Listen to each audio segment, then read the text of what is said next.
Education point coaching centre से आज एक नया टॉपिक लेके आया हूँ जो गणित विषय का कक्षा 9वीं का है और ये वर्कशीट संख्या 31 है और दिनांक 20/9/2021 का।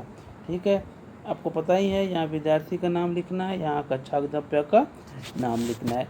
इसमें है कि त्रिभुज के बारे में बताया गया है, जैसे समबाहु त्रिभुज और समद्विबाहु त्रिभुज।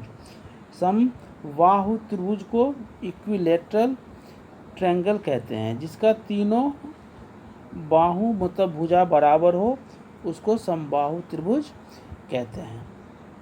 ठीक है, और समद्विबाहु मतलब जिसका दो भुजा आपस में बराबर हो उसको समद्विबाहु त्रिभुज कहते हैं, आइसोसेलेस ट्रायंगल। जैसे कोई सा भी दो, इस दोनों को ले लिया मतलब ये दोनों बराबर है। ठीक है, तो अब क्या है, इसमें एक नया प्रॉपर्टी है कि जैसे मान लीजिए किसी त्रिभुज में अगर ये दोनों भुजा बराबर है, इस भुजा का सामने का कोण ये हो गया और इस भुजा के सामने का कोण ये हो गया, तो ये दोनों भी आपस में बराबर होंगे।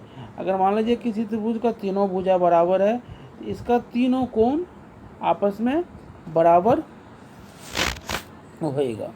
ठीक है, अब इसी पे आपका कुछ क्वेश्चन है। जैसे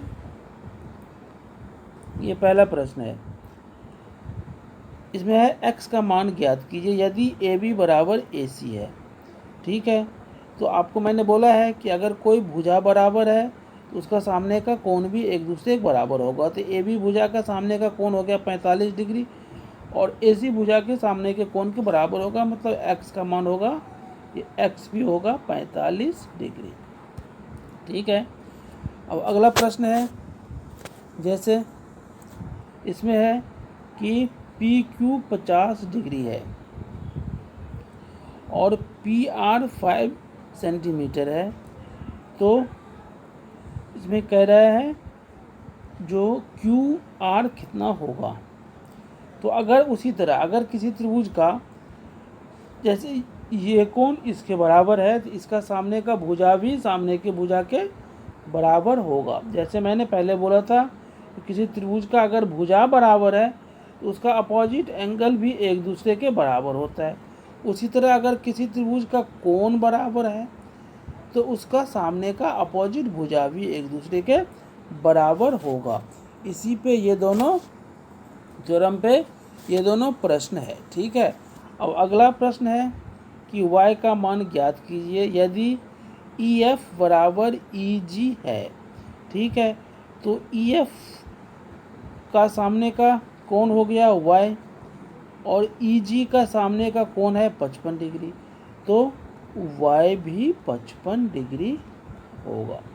ठीक है, उसी तरह अब इसमें है ABC त्रिभुज में है एंगल A 40 डिग्री है, B 40 डिग्री है।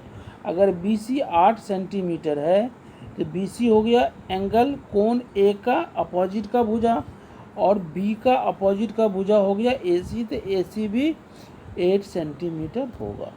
ठीक है, तो ये एक छोटा सा था और आसान था टॉपिक था, तो मुझे उम्मीद है कि आपको समझ में आया होगा। बस इसमें दो ही थ्योरम है कि एक है, आपको मैं फिर से बता रहा हूँ, अगर किसी त्रिभुज में अगर कोई भी मान लीजिए तीनों भुजा बराबर है या दो भुजा बराबर है तो इस भुजा के सामने का कोण ये हो गया और इस भुजा के सामने का कोण ये हो गया, तो ये भी आपस में बराबर होंगे।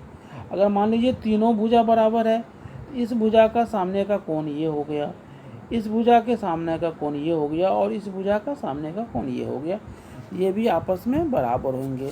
और इसी का अपोजिट एक है, तो अगर कोई कोण बराबर है, मान लीजिए ये दोनों कोण बराबर है, तो इस कोण के सामने का भुजा ये हो गया और इस कोण के सामने के भुजा इसके बराबर होंगे। ठीक है, तो इसको याद रखिएगा और मुझे उम्मीद है कि आपको पसंद आया होगा। मेरे चैनल को लाइक सब्सक्राइब जरूर कीजिएगा। धन्यवाद।